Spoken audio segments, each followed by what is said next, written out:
Munshidanga board প্রাথমিক বিদ্যালয় শিশুদের খাবারে গিরগিটি দেখতে পাওয়াতে চাঞ্চল্য স্কুল চত্বরে। মিড ডে মিলে শিশুদের খাদ্যে গিরগিটির দেহ জানিয়ে শিশুদের মায়েদের দুশ্চিন্তার কারণ হয়ে দাঁড়িয়েছে। মঙ্গলবার সকালে মুন্সিডাঙ্গা বোর্ড প্রাথমিক বিদ্যালয় শিশুদের জন্য খাবার বানানো হয়েছিল। সেই খাবার সকল শিশুদের মধ্যে দিয়ে দেয়।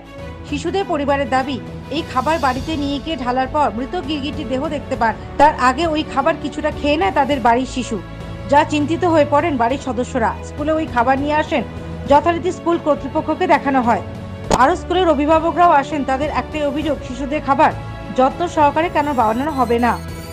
যদি এখনো পর্যন্ত কোনো শিশু অসুস্থ হয়নি, তবে তারা আতঙ্কিত অবস্থায় আছেন। এই খাবারকে কোনো কিছু ঘটনা ঘটে গেলে তারা কি করবেন?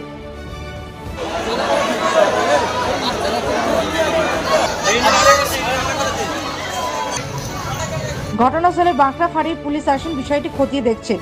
এই ঘটনা স্বাস্থ্যকর্মীরা স্কুলে এসেছেন, স্কুলের শিশুদের স্বাস্থ্য পরীক্ষা করছেন। তবে এই বিষয়ে স্কুল কর্তৃপক্ষ কোনোভাবেই মুখ খুলতে চাননি।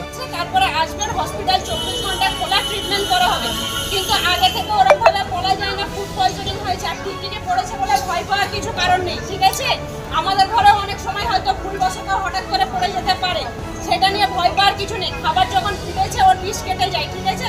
তো এখন ভয় পেয়ে এরকম করে কোনো লাভ নেই। বাড়ি যান, যে যার মতো বাড়ি যান। বাচ্চা কেমন আছে, বাড়িখানা বমি কিছু হচ্ছে কিনা, যখন হবে সঙ্গে সঙ্গে হসপিটাল নিয়ে আসবেন, ঠিক আছে? এখন ভয় পাওয়ার কোনো কারণ নেই, ঠিক আছে? আমি খিচুড়িটা স্কুল থেকে নেতে নিয়ে গেছি, 10:30টার সময় নিয়ে গিয়ে বাসিনে ঢেলেছি। ঢেলে গরম খিচুড়ি তো ওখানে আমার বড় মেয়ে 1 চামচ খেয়েছে, আমার ভাই 2টা তুলে খেয়েছে। আর যে খিচুড়িটা জড়ো হয়েছিল সেই খিচুড়িটা গরম খিচুড়ি বলে আমি ঘেটে দিচ্ছি। বড় মেয়ে বলছে, মা পোকা। আমি বলে, তো চারে পোকা থাকে।